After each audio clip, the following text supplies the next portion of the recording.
नमस्कार दोस्तों, आप सभी का स्वागत करता हूं मेरे से YouTube channel CID crime stories में। कोलकाता की धुंधली गलियों में जहां पुरानी इमारतें इतिहास के किस्से बयां करती है, वहीं एक इमारत ऐसी भी है जिसके नाम से ही लोगों के रोंगटे खड़े हो जाते हैं।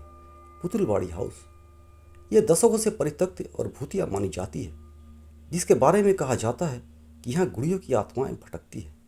आज इसी खौफनाक जगह से एक सनसनीखेज खबर आई थी। खबर यह थी कि पुतुलवाड़ी हाउस के भीतर से एक अमीर व्यापारी मिस्टर सेन गुप्ता का शव बरामद हुआ था। उनकी मौत संदिग्ध परिस्थितियों में हुई थी और साथ ही उनके हाथ में एक पुरानी डरावनी गुड़िया थी। सीआईडी की टीम जैसे ही पुतुलवाड़ी हाउस पहुंची, एक अजीब सी खामोशी ने उनका स्वागत किया। इमारत की क्रम्बलिंग दीवारें और टूटी हुई खिड़कियां एक डरावना मंजर पेश कर रही थी। भीतर घुसते ही धूल और सीलन की तेज गंध नाक में घुस गई। हॉल में सैकड़ों पुरानी टूटी फूटी गुड़िया फैली हुई थी, जिनकी खाली आंखें हर आने जाने वालों को घूरती प्रतीत हो रही थी। मिस्टर सेनगुप्ता का शव ऊपरी मंजिल के एक बड़े कमरे में मिला था। डॉक्टर सालुंके और फॉरेंसिक टीम पहले से ही मौजूद थी। डॉक्टर सालुंके, क्या कुछ पता चला? एसीपी प्रद्युमन ने पूछा। एसीपी सर, मिस्टर सेनगुप्ता की मौत गले में किसी धारदार चीज से वार करने के कारण हुई है, लेकिन दिलचस्प बात यह है कि उनके शरीर पर किसी तरह की हाथापाई के निशान नहीं है, डॉक्टर सालुंखे ने बताया। और ये गुड़िया, उन्होंने मिस्टर सेनगुप्ता के हाथ में पकड़ी गुड़िया की ओर इशारा किया, ये बहुत पुरानी है और इस पर खून के कुछ सूखे धब्बे भी हैं। दया ने कमरे में नजर दौड़ाई। यह कमरा एक गुड़िया बनाने वाली वर्कशॉप जैसा लगता है। इतनी सारी गुड़िया, इनमें से कुछ गुड़ियों की आंखें बिल्कुल मिस्टर सेनगुप्ता के हाथ वाली गुड़िया जैसी है, फ्रेडरिक्स ने गौर किया।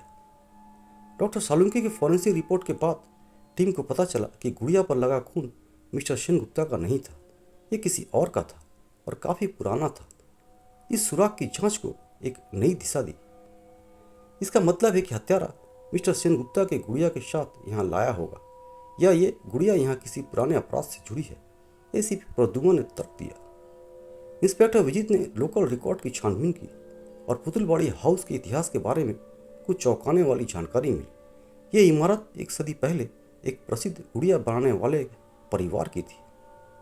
परिवार का एक युवा बेटी, जिसका नाम रिया था, कुछ दशक पहले इसी घर में रहस्यमय तरीके से गायब हो गई थी। उसका शव कभी नहीं मिला और उसके माता पिता सदमे में चल बसे।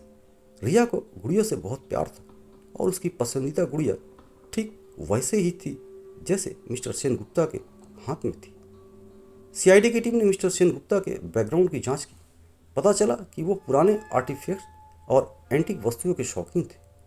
उन्होंने हाल ही में एक पुरानी स्टेट से कुछ सामान खरीदा था और उस सामान में रिया के परिवार से संबंधित कुछ पुरानी चीज़ें भी थी। सीआईडी की टीम ने उस स्टेट के मालिक से पूछताछ की। मालिक ने बताया कि उन्होंने कुछ साल पहले वो स्टेट मिस्टर सेनगुप्ता को बेच दिया था और उसी दौरान कुछ पुराने बक्से भी उन्हें सौंपे गए थे। उन्हीं बक्सों में से एक में रिया की पुरानी डायरी और एक गुड़िया थी, ठीक वही गुड़िया जो पुतुलवाड़ी हाउस से मिली थी। रिया की डायरी में उसने अपने जीवन के बारे में लिखा था और यह भी बताया था कि कैसे उसके पिता के एक बिजनेस पार्टनर ने उनके परिवार को धोखा दिया था और उनकी संपत्ति हड़पने की कोशिश भी की थी। डायरी में उस पार्टनर का नाम था mister Sharma. Mister Sharma, ACP Pradyuman के चेहरे पर गंभीरता छा गई। कहीं ये वही शर्मा तो नहीं है जो मिस्टर सेनगुप्ता के बिजनेस पार्टनर है? जांच करने पर पता चला कि मिस्टर शर्मा मिस्टर सेनगुप्ता के वर्तमान बिजनेस पार्टनर थे और उन्होंने ही मिस्टर सेनगुप्ता को पुतुलवाड़ी हाउस में कुछ पुरानी गुड़ियों को दिखाने के बहाने बुलाया था, जिनके बारे में उन्होंने दावा किया था कि वे बहुत ही कीमती थी। टीम ने तुरंत मिस्टर शर्मा को गिरफ्तार कर लिया। पूछताछ में मिस्टर शर्मा टूट गए। उन्होंने अपना जुर्म कबूल कर लिया। हाँ, मैंने ही मिस्टर सेनगुप्ता को मारा, उन्होंने हकलाते हुए कहा। वो उस डायरी को पढ़ रहे थे और उन्हें पता चल गया था कि मैंने ही उनके पिता को धोखा दिया था। मिस्टर शर्मा ने बताया कि वो रिया के पिता के बिजनेस पार्टनर थे। उन्होंने रिया के परिवार की संपत्ति हड़पने के लिए रिया को किडनैप किया था ताकि उसके पिता उनसे सौदेबाजी कर सके, लेकिन रिया ने भागने की कोशिश की और एक हादसे में उसकी मौत हो गई। उन्होंने उसके शव को उसी पुतुलवाड़ी हाउस के एक गुप्त तहखाने में छिपा दिया था और बाद में उस घर को भूतिया घोषित कर दिया था। मिस्टर सेनगुप्ता को जब रिया की डायरी से यह सब पता चला तो उन्होंने शर्मा को ब्लैकमेल करना शुरू कर दिया।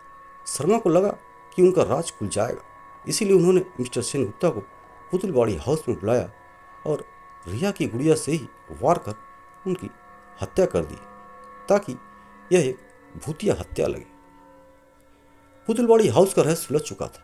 गुड़ियों की आत्माएं नहीं भटक रही थी, बल्कि एक लोभी इंसान के अपराध का काला साया था। मिस्टर शर्मा को गिरफ्तार कर लिया गया और उन्हें उनके किए की सजा मिली। एसीपी प्रद्युम्न और उनकी टीम ने एक बार फिर साबित कर दिया कि कोई भी अपराध कितना भी पुराना या रहस्यमय क्यों न हो, सीआईडी के हाथों से बच नहीं सकता। पुतुलबाड़ी हाउस अब भी खामोश खड़ा था, लेकिन अब उसकी दीवारों में भूतिया कहानियों की जगह एक सुलझे हुए अपराध की सच्चाई गूंज रही थी। दोस्तों, बहुत बहुत धन्यवाद आप सभी का मेरा यह वीडियो देखने के लिए। तो चलिए मिलते हैं एक और नई हॉरर कहानी के साथ। तब तक के लिए छोटा सा प्यार भरा नमस्कार आप सभी को मेरी तरफ से। यदि मेरी कहानी आप सभी को अच्छी लगे तो मेरी इस चैनल को सब्सक्राइब करना और इस वीडियो को लाइक एंड शेयर जरूर करना। कहानी आप सभी को कैसी लगी कमेंट बॉक्स में जाकर ज़रूर से ज़रूर कमेंट करना।